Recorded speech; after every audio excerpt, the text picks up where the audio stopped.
Hello guys, today I've brought you the fifth video in which I will narrate you the fifth chapter of the book Percy Jackson and the Lightning Thief, which is I Play Pinochle with a Horse. So let's begin. I had weird dreams of barnyard animals. Most of them wanted to kill me. The rest wanted food. I must have woken up several times, but what I heard and saw made no sense, so I just passed out again. I remember lying in a soft bed, being spoon-fed something that tasted like buttered popcorn. Only it was pudding. The girl with curly blonde hair hovered over me, smirking as she scraped drips off my chin with the spoon. When she saw my eyes open, she asked, "What will happen at the summer solstice?" I managed to croak. "What?" She looked around as if afraid someone would overhear. "What's going on? What was stolen? We've got only a few weeks." "I'm sorry," I mumbled. "I don't." Somebody knocked on the door, and the girl quickly filled my mouth with pudding. The next time I woke up, the girl was gone. A husky blonde dude, like a surfer, stood in the corner of the bedroom, keeping watch over me. He had blue eyes, at least a dozen of them, on his cheeks, his forehead, the back of his hands. Finally, I came around for good. There was nothing weird about my surroundings except that they were nicer than I was used to. I was sitting in a deck chair on a huge porch gazing across a meadow at green hills. In the distance, the breeze smelled like strawberries. There was a blanket over my legs, a pillow behind my neck. All that was great, but my mouth felt like a scorpion had been using it for a nest. My tongue was dry and nasty, and every one of my teeth hurt. On the table next to me was a tall drink. It looked like iced apple juice with a green straw and a paper parasol stuck through a maraschino cherry. My hand was so weak I almost dropped the glass once I got my fingers around it. "Careful," a familiar voice said.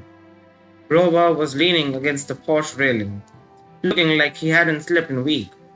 Under one arm, he cradled a shoebox.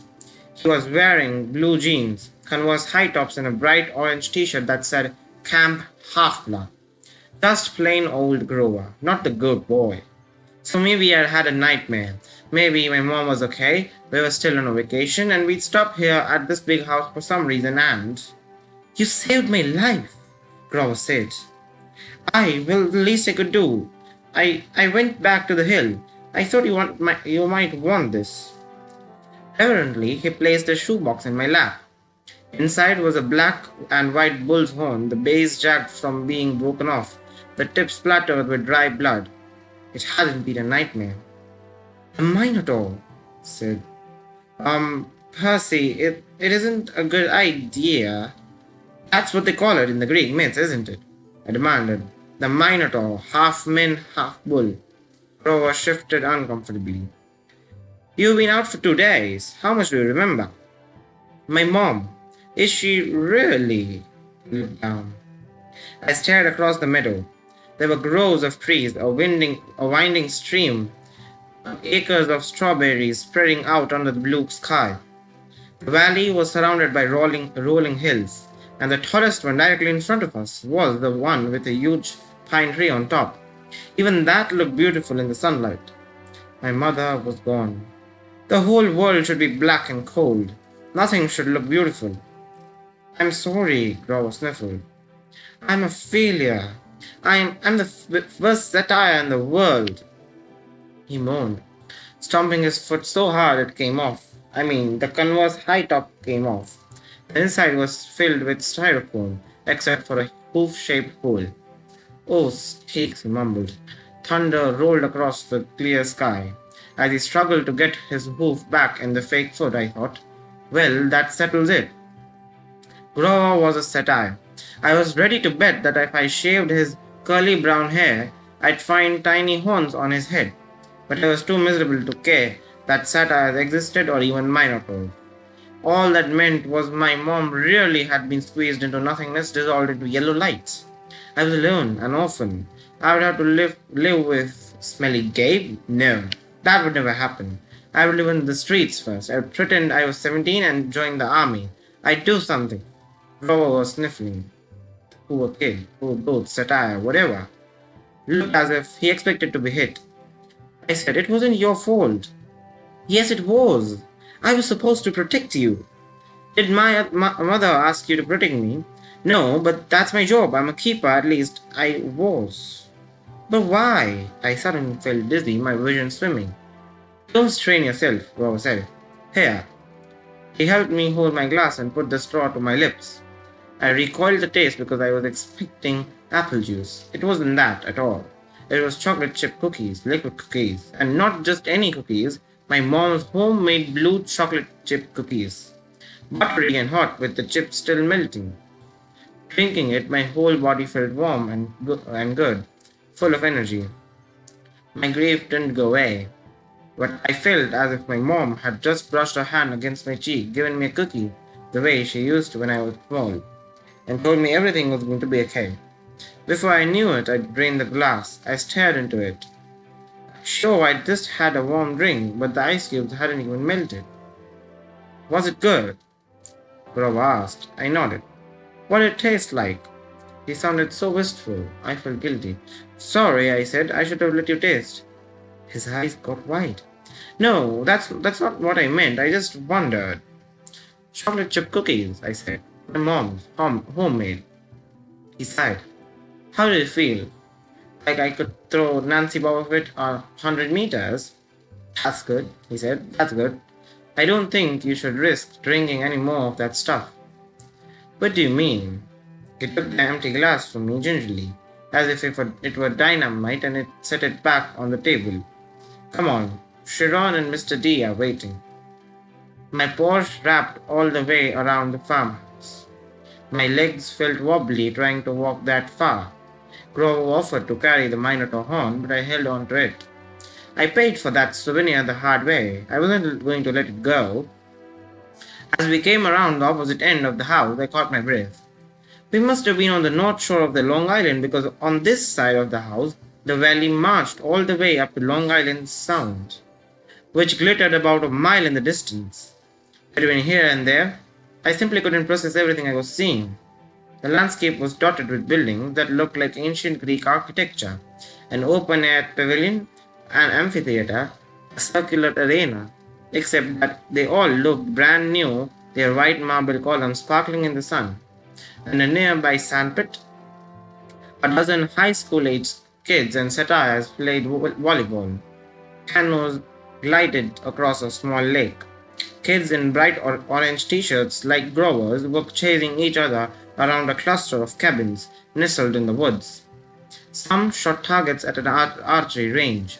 Others rode horses down a wood trail. And unless I was hallucinating, some of their horses had wings. Down at the end of the porch, the two men sat across from each other at a card table. The blonde-haired girl who'd spoon-fed me popcorn-flavored pudding was leaning on the porch rail next to them. The man facing me was small but porky. He had a red nose, big watery eyes, and curly hair so black it was almost purple. He looked like those paintings of baby angels. What do you call them? Hubbubs? No, cherubs, that's it. He looked like a cherub who turned middle-aged in a trailer park. He wore a tiger-patterned Hawaiian shirt, and he would have fitted right in at one of Gabe's poker parties, except I got the feeling this guy could have outgambled even my stepfather. "That's Mr. D," Grover murmured to me. "He's the camp director. Be polite." "The girl, that's Annabeth Chase. She's just a camper, but she's been here longer than just about anybody. And you already know Chiro." He pointed to the guy whose back was to me. First, I realized he was sitting in the wheelchair. Then I recognized the tweed jacket, the thin brown hair, the scraggly beard. "Mr. Brunner!" I cried. The Latin teacher turned and smiled at me. His eyes had that mischievous glint they sometimes got in class when he pulled a pop quiz and made all the multiple choice answers B. "Ah, good, Percy," he said. "Now we're 4 for Pinochle." He offered me a chair to the right of Mr. D, who looked at me with bloodshot eyes and heaved a great sigh. "Oh, I suppose I must say it. Welcome to Camp Half-Blood. Don't expect me to be glad to see you." Thanks. He scooted a little further away from him because if there was one thing I'd learned from living with Gabe, it was how to tell when an adult had been hitting the happy juice. If Mr. D was a stranger to alcohol, I was a satire. Annabeth, Mr. Brunner called the blonde girl. She came forward and Mr. Brunner introduced us. This young lady nursed you back to health. Percy. Annabeth, my dear, why don't you go to check on Percy's bunk? We'll be putting him in cabin 11 for now. Sure, Annabeth said. Sure, Jerome. She was probably my age, maybe a couple of centimeters taller and a whole lot more athletic looking. With a deep tan and her curly blonde hair, she was almost exactly what I thought a stereotypical California girl would look like, except her eyes ruined the image. They were a startling gray like storm clouds, pretty but intimidating too, as if she were analyzing the best way to take me down in a fight. She glanced at the Minotaur horn in my hands, then back at me. I imagined she was going to say, "You killed a Minotaur. Oh wow, you're so awesome," or something like that. Instead, she said, "You'd rule when you sleep." Then she sprinted off down the lawn, her blonde hair flying behind her. So, I said, anxious to change the subject. You, work here, Mr. Brunner? Not Mr. Brunner, the ex-Mr. Brunner said. I'm afraid that was a pseudonym. You may call me Chiron. Okay. Totally confused, I looked at the director and Mr. D, does that stand for something? Mr. D stopped shuffling the cards. He looked at me like I just belched loudly. Young man, names are powerful. You don't just go around using them for no reason. Oh, right, sorry. I must say, Percy, Chiron Brunner broke in, I'm glad to see you alive. It's been a long time since I've made a house call to potential camper. I'd hate to think I've wasted my time. House call. My year at Yancey to instruct you. We have satires at most schools, of course, keeping a lookout. But Grover alerted me as soon as he met you. He sensed you were something special, so I decided to come upstate. I convinced the other Latin teachers to take a leave of absence. I tried to remember the beginning of this school year. It seemed like so long ago, but I did have a fuzzy memory of there being another Latin teacher my first week at Yancey. Then, without explanation, he had disappeared and Mr. Brunner had taken the class.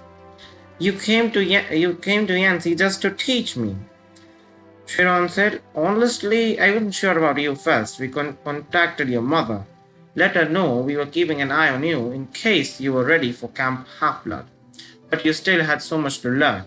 Nevertheless, you made it here alive, and that's always the first test. Grover, Mr. D said impatiently, are you playing or not? Yes, sir. Grover trembled as he took the fourth chair. Though I didn't know why he should be afraid of a pudgy little man in a tiger-print Hawaiian shirt. You do know how to play Pinochle. Mr. D eyed me suspiciously. I'm afraid not, sir. I'm afraid not, I said. I'm afraid not, sir, he said. Sir, I repeated. I was liking the camp director less and less. Well, he told me it is glad, along with the gladiator fighting and Pac-Man, one of the greatest games ever invented by humans. I would expect all civilized young men to know the rules. I'm sure the boy can learn, Chiron said. Please, I said, what is this place and what am I doing here?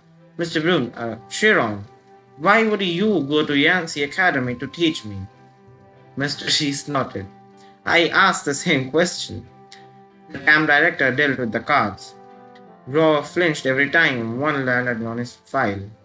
Chiron smiled at me sympathetically, the way he used to in Latin class, as if to let me know that no matter what my average was, I was a star student. He expected me to have the right answer. Percy, he said, did your mother tell you nothing? She said. I remembered her sad eyes looking out over the sea. She told me she was afraid to send me here, even though my father had wanted her to. She said that once I was here, I probably couldn't leave. She wanted to keep me close to her. Typical, Mr. D said. That's how they usually get killed. Young man, are you bidding or not? What? I asked. He explained impatiently how he bid in a pinnacle. So I did. I'm afraid there's too much to tell, and Sharon said, I'm afraid our usual orientation film won't be sufficient. Orientation film? I asked. No, Sharon decided. Well, Percy, you know your friend Grover is a satire. You know, he pointed to the horn in the shoebox, that you have killed a Minotaur. No small feat either, lad. What you may not know is that great power that are at work in your life. Gods, the forces you call the Greek gods, are very much alive. I stared at the others around the table.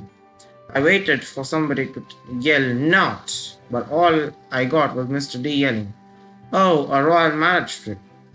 Trick, trick. He cackled as he tallied up his points. Mr. D, Grover asked timidly, if you're not going to eat it, could I have your Diet Coke can?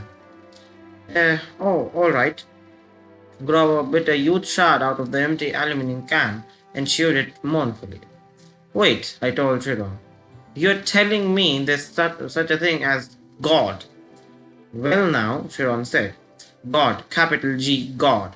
That's a different matter altogether. We shan't deal with metaphysical, but you were just talking about, gods, plural, as in the great beings that control the forces of nature and human endeavors, the immortal gods of Olympus. That's a smaller matter. Smaller? Yes, quite. The gods we discussed in Latin class. Zeus, I said, Hera, Apollo, you mean them? And there it was again. Distant thunder on a cloudless day.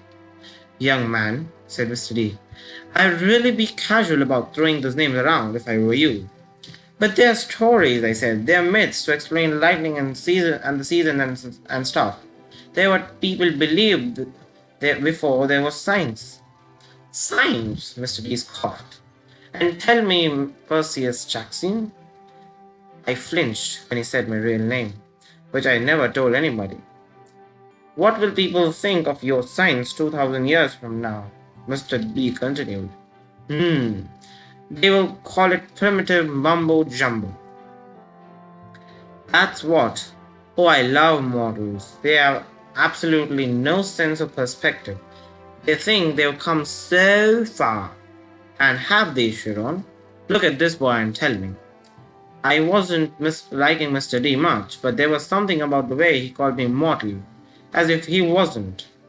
It was enough to put a lump in my throat to suggest why Grover was dutifully minding his cards, chewing his soda can, and keeping his mouth shut. Percy, Chiron said, you may choose to believe or not, but the fact is that immortal means immortal. Can you imagine that for a moment, never dying, never fading, existing just as you are for all time? I was about to answer off the top of my head that it sounded like a pretty good deal, but the tone of Chiron's voice made me hesitate.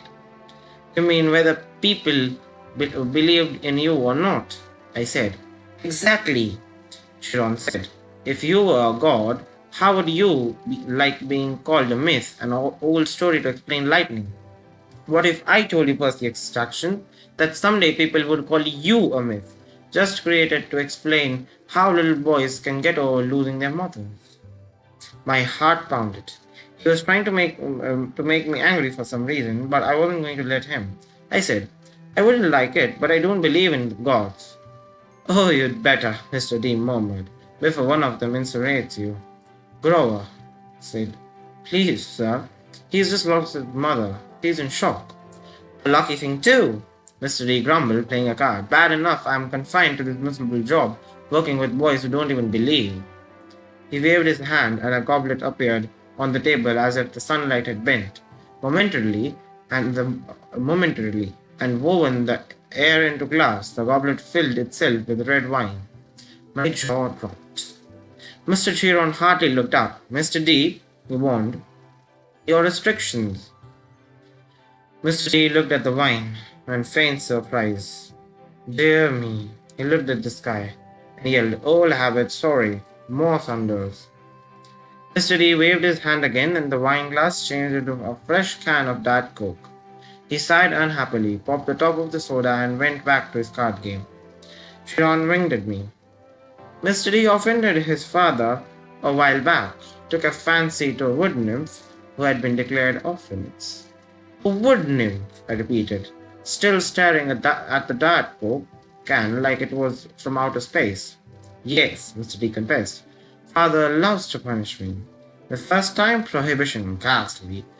Absolute horrid 10 years. The second time, well, she was pretty and I couldn't stay away. The second time, he sent me here. Half-Blood Hill. Summer camp for brats like you. Be a better influence, he told me. Work with youths rather than tearing them down. Ha, absolutely unfair. Mr. D sounded about 6 years old, like a pouting little kid. And I stammered, your father is. Dire immortalist. Chiron. Mr. D said, I thought you taught this boy basics. My father is Zeus, of course. I ran through D names from Greek mythology, wine, the skin of a tiger, the satires that all seemed to work here. The vague Grover cringed as if Mr. D were his master. You are Dionysus, I said, the god of wine. Mr. D rolled his eyes. What do they say these days, Grover? Do the children say, well, duh? Yes, Mr. D. Well, well, duh, Percy Jackson. Did you think I was Aphrodite, perhaps? You're a god, yes, child, a god, you. He turned to look at me straight on, and I was kind of a purplish fire in his eyes.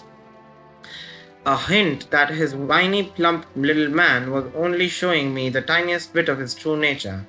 I saw visions of grapevines choking unbelievers to death, drunken warriors insane with battle lust, sailors screaming as their hands turned to flippers, their faces elongating into dolphin snouts. I knew that if I pushed him, Mr. D would show me worse things. He would plant a disease in my brain that would leave me wearing a straitjacket in a rubber room for the rest of life. Would you like to test me, child? He said quietly. No, sir. The fire died a little. He turned back to his guard game. I believe I win. Not quite, Mr. D, Chiron said. He sat down straight, tallied the points, and said, the game goes to me. I thought Mr. D was going to vaporize Chiron right out of his wheelchair, but he just sighed through his nose, as if he were used to being beaten by the Latin teacher. He got up and Grover rose too. I'm tired, Mr. D said. I believe I'll take a nap before the sing-along tonight. But first, Grover, we need to talk, again, about your less than perfect performance on this assignment. Grover's face beaded with sweat. Yes, sir. Mr. D turned on to me. I've been 11, Percy Jackson, and mind your manners. He swept into the farmhouse, Grover following miserably. Will Grover be okay? I asked Chiron.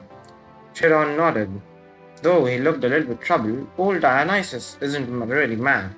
He just hates his job. He's been grounded, I guess you would say, and he can't stand waiting another century before he's allowed to go back to Olympus. Mount Olympus, I said. You're telling me there really is a palace there?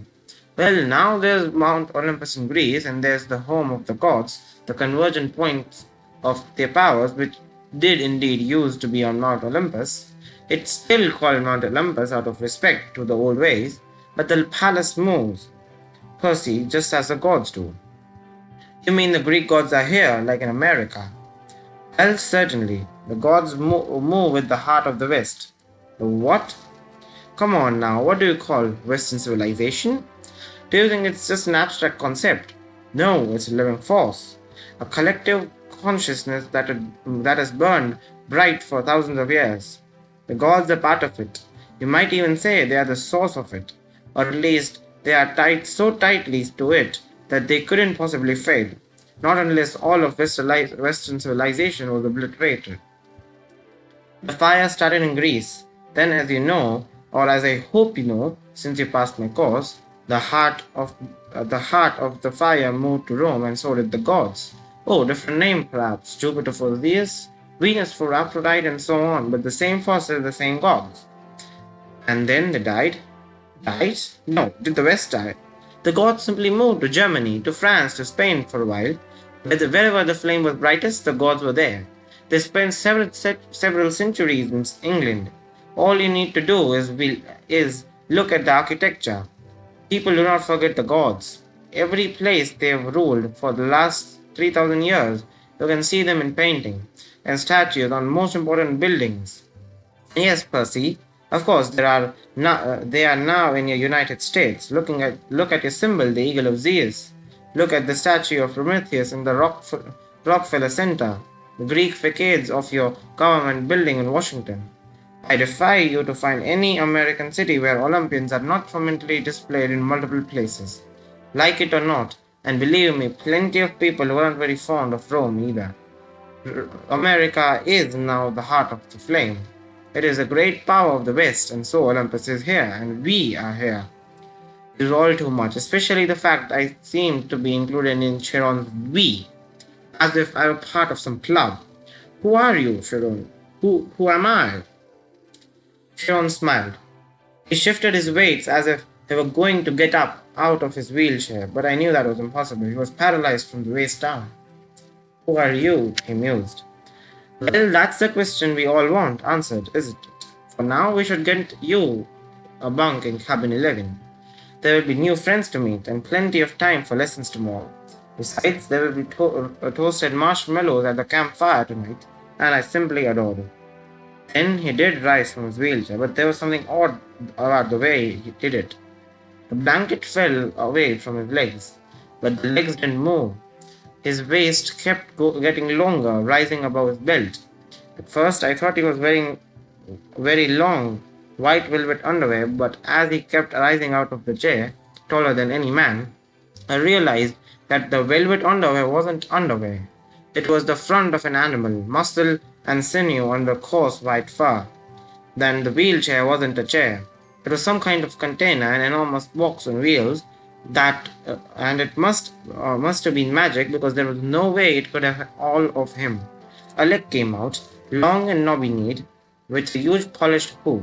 Then another front leg, then hindquarters, and then the box was empty, but nothing but a metal shell with a couple of fake human legs attached. I stared at the horse, who had just sprung from the wheelchair, a huge white stallion. But where its neck should be was the upper body of my Latin teacher, smoothly grafted to the horse's trunk. What a relief, the centaur said. I'd been cooped up in there so long, my fetlocks had fallen asleep. Now come, Percy Jackson, let's meet the other campers. So here, the 5th chapter ends too. So this is it, guys. In this chapter, we have learnt about one of the most important parts of the whole book, that the Greek gods did exist based on this story. This chapter is also telling you about how Dionysus proves it that the Greek gods are present. Do subscribe to my channel, like the video and share to everyone who likes to read and listen to stories, because not a lot of you have subscribed to my channel, as you can see over here. I hope you subscribe to it as soon as possible because this will give you more and more audibles when uploaded. Thank you.